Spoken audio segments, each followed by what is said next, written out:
Жақында маған бір клиент банкротство бойынша хабарласты. Және де ол кісіні банкротствоға дайындай бастадық. Сол кезде ол кісінің айтқаны менің атымда ешқандай мүлік жоқ деген болатын.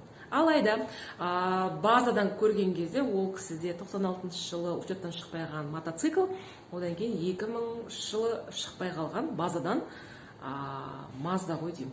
Яғни учетта базада ол кісінің атында жылжитын мүлік 2 автокөлік бар деп тұр. Демек, бұл орайда ол кісі банкротствоға сай келмейді деген сияқты.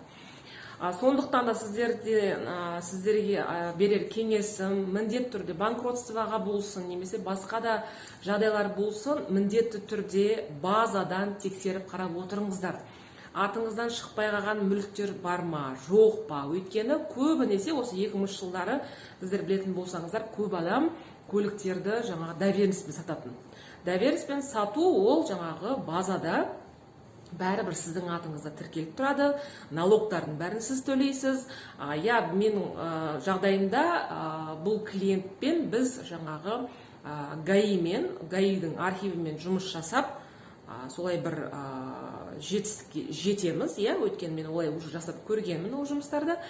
Бірақ сіздерге берер кеңесі міндетті түрде базаны тексеріп отырыңыздар. Өйткені құжат түрінде болғанмен база бізде барлық жерде бір, Қазақстан бойынша, сондықтан да базада сіздің атыңызда ешқандай мүлік тіркеліп тұрмауы керек. Мен парақшама жазып қойсаңыздар болады, бұл жерде заңға қатысты ақпарат өте көп.